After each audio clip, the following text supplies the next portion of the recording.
Welcome back to Seavine Prayer Brigade and Home Group Bible Study. We are back again this week with also Jolyn Live, my co-host. Hello. Hello. And we're going to be talking today about something that is so important to many of us because of the trying times we're all in right now. And that is about how to wear the full armor of God and giving some practical applications. We are recording on KGFT Radio, 100.7 FM in Colorado Springs.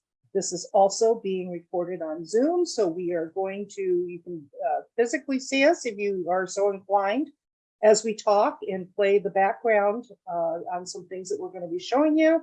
You can see that on YouTube and Rumble and a number of other social media, besides our other social media groups that we're in, and of course on the c-vine.com website.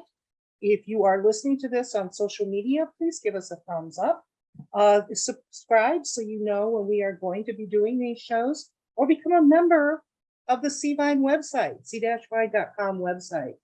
Okay, we're going to be starting out by playing a video that was actually a recording that happened in 2014. And Admiral McRaven spoke at the University of Austin in 2014 at a commencement address. And the reason I want to play this, it's one of the most motivational and inspiring videos I have heard in a very long time. This isn't new, but in his commencement address, he basically is teaching how to go through very trying times like a warrior. And he speaks about how they go through training the SEALs and training SEAL teams. And when you understand the enemy, on what the enemy does in a situation of physical warfare, and how they play with the mind and how they want you to be depressed or feel hopeless, or you don't know when it's going to end, or you don't know if you have the physical strength or the energy to go through it. They obviously train you in various different ways to be able to overcome this. And part of the things he teaches is to know your enemy, to be able to identify your enemy. So this is why I want to play this commencement address that he does, because he shows a practical application of what he's taught his troops and how we can apply that to wearing the full armor of God. And Jolyn, as we get through with each little clip, is going to address exactly what that is when we are under demonic attack. What starts here changes the world. I have a few suggestions that may help you on your way to a better world. And while these lessons were learned during my time in the military, I can assure you that it matters not whether you ever served a day in uniform. It matters not your gender, your ethnic or religious background, your orientation, or your social status. Our struggles in this world are similar, and the lessons to overcome those struggles and to move forward, changing ourselves and changing the world around us, will apply equally to all. So here are the 10 lessons I learned from basic SEAL training that hopefully will be of value to you as you move forward in life. Every morning in SEAL training, my instructors, who at the time were all Vietnam veterans, would show up in my barracks room, and the first thing they'd do was inspect my bed. If you did it right, the corners would be square, the covers would be pulled tight, the pillow centered just under the headboard, and the extra blanket folded neatly at the foot of the rack. It was a simple task, mundane at best, but every morning we were required to make our bed to perfection. It seemed a little ridiculous at the time, particularly in light of the fact that we were aspiring to be real warriors, tough, battle-hardened SEALs. But the wisdom of this simple act has been proven to me many times over. If you make your bed every morning, you will have accomplished the first task of the day. It will give you a small sense of pride, and it will encourage you to do another task, and another, and another. And by the end of the day, that one task completed will have turned into many tasks completed. Making your bed will also reinforce the fact that the little things in life matter. If you can't do the little things right, you'll never be able to do the big things right. And if by chance you have a miserable day, you will come home to a bed that is made, that you made. And a made bed gives you encouragement that tomorrow will be better. So if you want to change the world, start off by making your bed.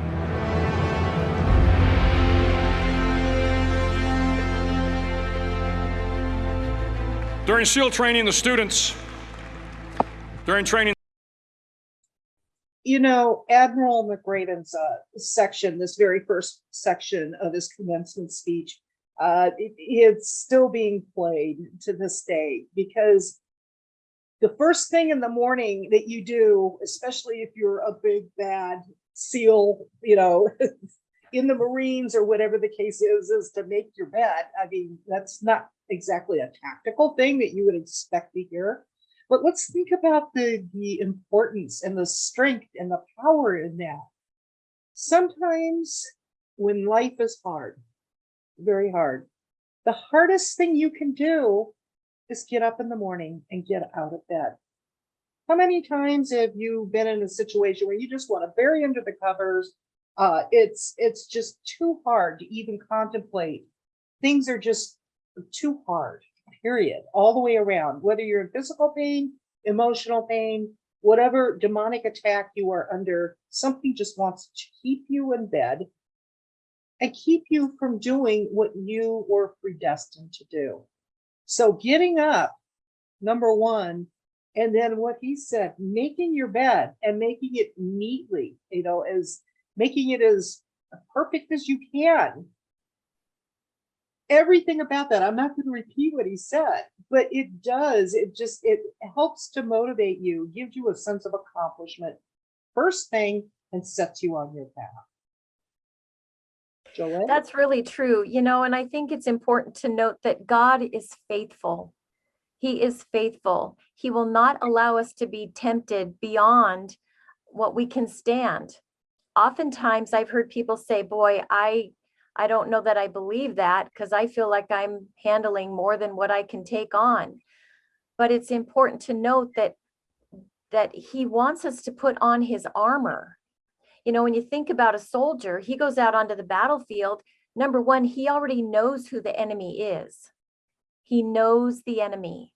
And in our spiritual battles, do we really know who the enemy is? Last week in our video, we talked about putting on the full armor of God, because we wrestle not against flesh and blood, but against powers and principalities. So we don't have physical enemies. Now, the enemy can use physical beings, things, against us. But the root cause of our wrestle is a spiritual battle. So the soldier knows who his enemy is. The soldier is completely uniformed up. He's got on his whole garment on, and he knows how to utilize those things. He's got his boots and his, all of his garb on, and he also has his weaponry on. He knows how to use them. So he's fully clothed. He knows how to use his weapons, and he knows who the enemy is. How much more should we know who the enemy is, to put on all of our garments to be able to fight our spiritual battles? And then what weapons do we use? Do we really put on the full armor of God?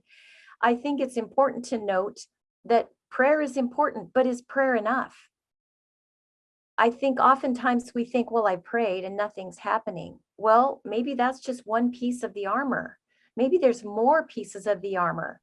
So maybe we can have a conversation around that to see what that armor looks like. Is faith? Is that all that we need to have? Is enough faith? What if we just read the Bible? Are scriptures enough for us to fight the battle? In Ephesians 6:10-18, it talks about what armor we are to put on, and it breaks it down. So I think it's just very, very important for us to understand that we have a whole uniform. We have a whole cache of weapons, and we need to know who our enemy is. God's already won the battle. He's the one who fights our battles. What are we willing to do to engage and let him fight our battles? I think he wants us to exercise more than just prayer. Well, I think you're right. And it's a form of prayer in action when you get your behind out of bed and you make your bed and you get started and you get moving on your proverbial battlefield, just armored up. You're ready to go. You've already overcome the first enemy. Let's go ahead and listen to the next part of the clip. The students are all broken down into boat crews. Each crew is 7 students, 3 on each side of a small rubber boat, and 1 coxswain to help guide the dinghy. Every day your boat crew forms up on the beach and is instructed to get through the surf zone and paddle several miles down the coast. In the winter, the surf off San Diego can get to be 8 to 10 feet high, and it is exceedingly difficult to paddle through the plunging surf unless everyone digs in. Every paddle must be synchronized to the stroke count of the coxswain. Everyone must exert equal effort, or the boat will turn against the wave and be unceremoniously dumped back on the beach. For the boat to make it to its destination, everyone must paddle. You can't change the world alone. You will need some help. And to truly get from your starting point to your destination takes friends, colleagues, the goodwill of strangers, and a strong coxswain to guide you. If you want to change the world, find someone to help you paddle. Over a few weeks of difficult training, my SEAL class, which started with 150 men, was down to just 42. There were now 6 boat crews of 7 men each. I was in the boat with the tall guys, but the best boat crew we had was made up of the little guys, the Munchkin crew, we called them. No one was over 5'5". The Munchkin boat crew had 1 American Indian, 1 African American, 1 Polish American, 1 Greek American, 1 Italian American, and 2 tough kids from the Midwest. They out-paddled, outran, and outswam all the other boat crews. The big men in the other boat crews would always make good-natured fun of the tiny little flippers the Munchkins put on their tiny little feet prior to every swim. But somehow these little guys from every corner of the nation and the world always had the last laugh, swimming faster than everyone and reaching the shore long before the rest of us. SEAL training was a great equalizer. Nothing mattered but your will to succeed, not your color, not your ethnic background, not your education, not your social status. If you want to change the world, measure a person by the size of their heart, not by the size of their flippers.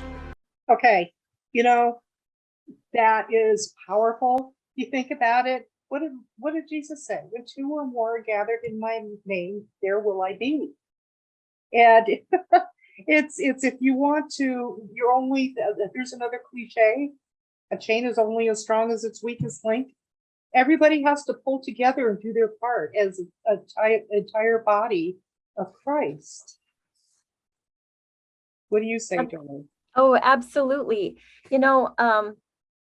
In Ephesians 6, verse 14, we're told to put on the belt of truth.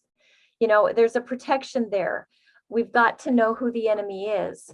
And then the breastplate of righteousness, we're supposed to put that on. I think that protects our heart.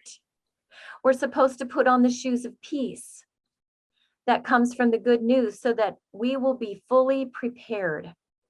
Hold up the shield of faith to stop the fiery arrows of the devil. Take the helmet of salvation, which protects our mind. We're supposed to renew our mind every day. Take up the sword of the Spirit, which is the word of God. And it's important to note that we need to pray. Pray without ceasing. Pray for all believers. Pray for the battle at hand. Truth, righteousness, peace, faith, and salvation are more than just words. We need to learn how to wear them throughout our life. This is going to help us fight our daily battles throughout the rest of our life. Very true. Let's go on to the next section. Several times a week, the instructors would line up the class and do a uniform inspection. It was exceptionally thorough. Your hat had to be perfectly starched, your uniform immaculately pressed, your belt buckle shiny and void of any smudges. But it seemed that no matter how much effort you put into starching your hat or pressing your uniform or polishing your belt buckle, It just wasn't good enough.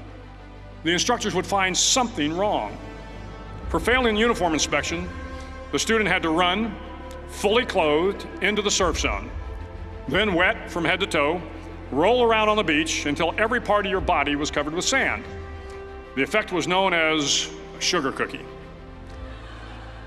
You stayed in the uniform the rest of the day, cold, wet, and sandy. There were many a student who just couldn't accept the fact that all their efforts were in vain, that no matter how hard they tried to get the uniform right, it went unappreciated. Those students didn't make it through training. Those students didn't understand the purpose of the drill. You were never going to succeed. You were never going to have a perfect uniform. The instructors weren't going to allow it. Sometimes, no matter how well you prepare or how well you perform, you still end up as a sugar cookie. It's just the way life is sometimes. If you want to change the world, get over being a sugar cookie and keep moving forward. Okay, Joanne, did you catch that? Sometimes no matter how hard we prepare, all great plans are, go, what is it? All great plans laid to rest. I can't even think of the saying right now. Well, I like the Bible verse that says, man makes plans, but the Lord has the last word. Oh, there you go. Just being adaptable. Sometimes no matter how much you try within your own physical realm of things, because of what you see versus what the Lord knows is going on, again, the spiritual aspects of things. You're right. The Lord has the last laugh.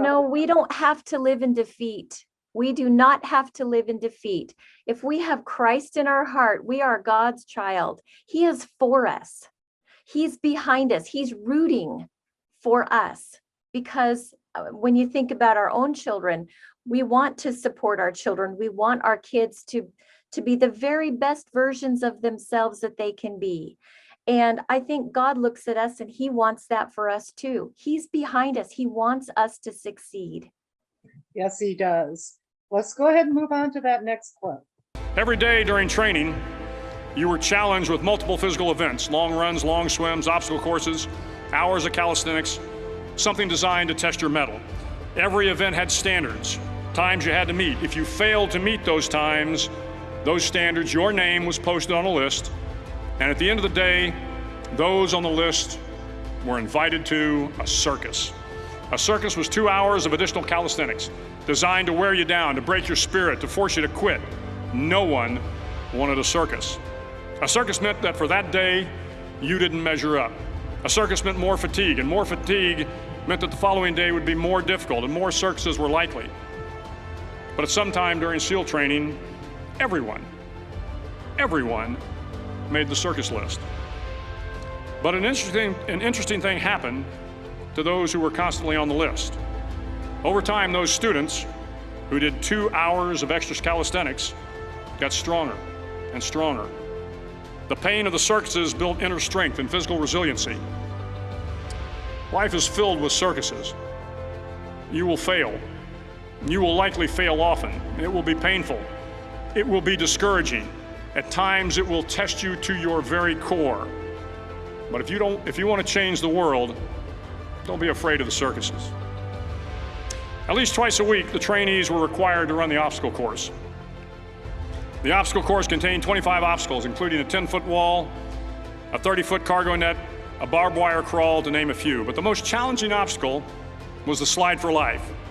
It had a 3-level, 30-foot tower at one end and a 1-level tower at the other. In between was a 200-foot-long rope. You had to climb the 3-tiered tower, and once at the top, you grabbed the rope, swung underneath the rope, and pulled yourself hand over hand until you got to the other end. The record for the obstacle course had stood for years when my class began in 1977. The record seemed unbeatable until one day a student decided to go down the slide for life head first. Instead of swinging his body underneath the rope and inching his way down, he bravely mounted the top of the rope and thrust himself forward. It was a dangerous move, seemingly foolish and fraught with risk. Failure could mean injury and being dropped from the course. Without hesitation, the student slid down the rope perilously fast. Instead of several minutes, it only took him half that time. And by the end of the course, he had broken the record. If you want to change the world, sometimes you have to slide down the obstacles head first. During the land warfare phase of training, the students are flown out to San Clemente Island, which lies off the coast of San Diego. The waters off San Clemente are a breeding ground for the great white sharks. To pass SEAL training, there are a series of long swims that must be completed. One is the night swim. Before the swim, the instructors joyfully brief the students on all the species of sharks that inhabit the waters off San Clemente. They assure you, however, that no student has ever been eaten by a shark, at least not that they can remember. But you are also taught that if a shark begins to circle your position, stand your ground. Do not swim away. Do not act afraid. And if the shark, hungry for a midnight snack, darts towards you, then summons up all your strength and punch him in the snout, and he will turn and swim away. There are a lot of sharks in the world. If you hope to complete the swim, you will have to deal with them. So if you want to change the world, don't back down from the sharks. As Navy SEALs, one of our jobs is to conduct underwater attacks against enemy shipping. We practice this technique extensively during training. The ship attack mission is where a pair of SEAL divers is dropped off outside an enemy harbor and then swims well over 2 miles underwater, using nothing but a depth gauge and a compass to get to the target. During the entire swim, even well below the surface, there is some light that comes through. It is comforting to know that there is open water above you. But as you approach the ship, which is tied to a pier, the light begins to fade. The steel structure of the ship blocks the moonlight. It blocks the surrounding street lamps. It blocks all ambient light. To be successful in your mission, you have to swim under the ship and find the keel, the center line, and the deepest part of the ship. This is your objective. But the keel is also the darkest part of the ship, where you cannot see your hand in front of your face, where the noise from the ship's machinery is deafening, and where it gets to be easily disoriented, and you can fail. Every SEAL knows that under the keel, at that darkest moment of the mission, is a time when you need to be calm, when you must be calm, when you must be composed, when all your tactical skills, your physical power, and your inner strength must be brought to bear. If you want to change the world, you must be your very best in the darkest moments. Wow, Jolynn, what do you have to say about that? Oh, this is the time to put on the full armor of God. We know there are going to be sharks in our life. We know that's just how life is. We might be hit with financial situations or health crises or relationship demise. I mean, there's so many sharks in our life. We shouldn't be upset when they show up. We should just expect it. But we also, if we recognize that our fight is not against flesh and blood, it all comes from the enemy, the unseen enemy. But God has already won. Jesus rose from the dead. And because of that, we've won. We've won, he's won. But when we put on our clothes, so to speak, our spiritual clothes every single day and renew our mind every single day, we are going to be able to fight these sharks off, because the battle is in the mind. That's where the enemy wants to attack. So if we can get discouraged or sad or fearful or, full of shame or guilt or hopelessness, then he feels like he's won. But the reality is God has won. We just need to armor up. Very well said. I love the way you said you just face your enemy. And if that isn't working and it's right there, you just punch them in the snout. Whatever, it's like, don't take any crap. Right, right. It's you are strong. You are there with authority. Yeah. Christ. And all the fear mongering and everything that is going on through the news and everything else every single day coming at you, every barb you can think of from every direction. and you don't know which end's up, and you're constantly ducking and in a state of being defensive. It's like, no, stand up, Yes, face it, exactly. go towards it. Do not, it's like, you're not the boss of me. Just face it head on and know that you are covered, and you go forward with that full confidence. Yeah, and I think it's important to note that we have to do something. We have to exercise our faith. We can't just allow it to happen. You know, I think that the Lord is reminding us that he is with us all the time. But if we don't read our Bible, or if we don't pray, or if we don't surround ourselves with other believers, we can get very discouraged. And I think we get so distracted because of life's game, if you will, or the sharks of life. So it's so important to put on every piece. And when in Ephesians, it's important to note, it says, put on the full armor of God, put on all of the armor of God. How much are we supposed to put on? All of it. And oftentimes, and I'm guilty of this too, I'll just pray and think, okay, why isn't that working?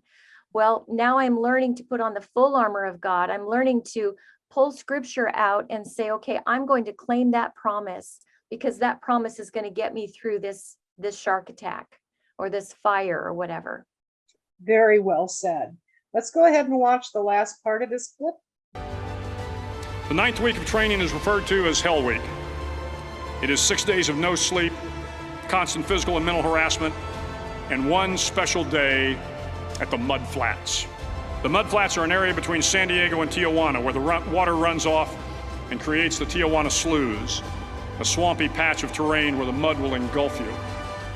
It is on Wednesday of Hell Week that you paddle down to the Mud Flats and spend the next 15 hours trying to survive this freezing cold, the howling wind, and the incessant pressure to quit from the instructors.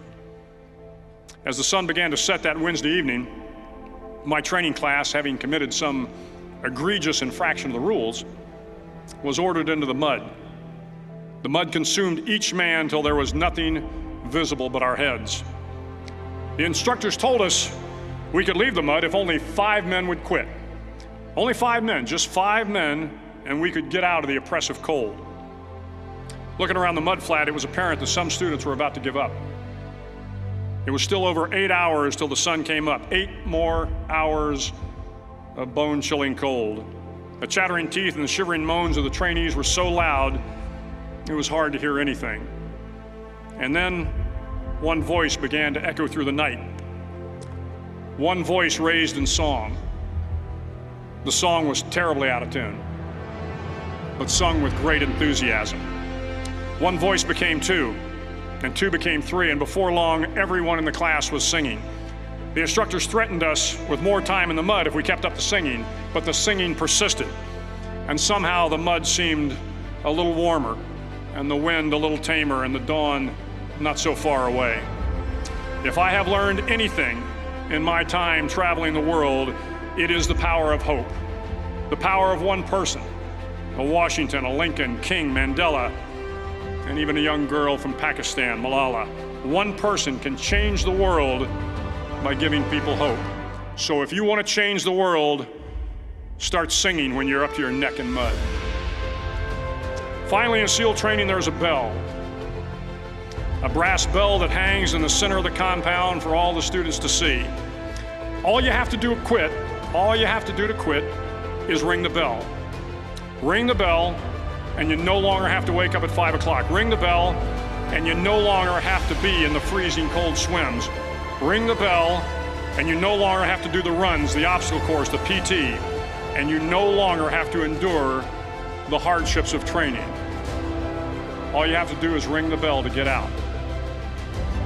If you want to change the world, don't ever ring the bell.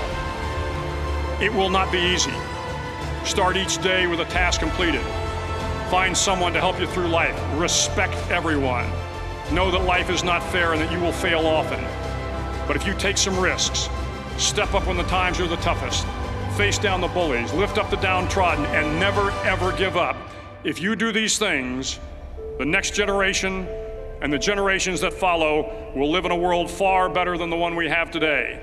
And what started here will indeed have changed the world for the better. Thank you very much. Be strong in the Lord and in his mighty power. Don't ever give up. That's the key. I think all of us uniquely have been trained our entire lives for such a time as this. You may not Yes. think you have what it takes. You may not think you have the energy or just the ability to continue moving forward, but you do. You do. So Yes. you aren't going to go home until the Lord says you are. Right. So Right. of course, we've been given free will. You want to ring that bell, you have that option. But if you want to do what you were put here to do, if you want to follow through in just following the Lord's word, why you are here for such a time as this, you don't ever give up. I want to thank everyone for joining us here on Seavine Prayer Brigade. I encourage you again to please go to our website and become a member. It also has news and it has many other things on there. That's c-fine.com, c-fine.com. Like our video on YouTube or Rumble, and let's continue being a community, joining together to help us as family, the family of God, to get through these trying times, this battle. Good day, everybody.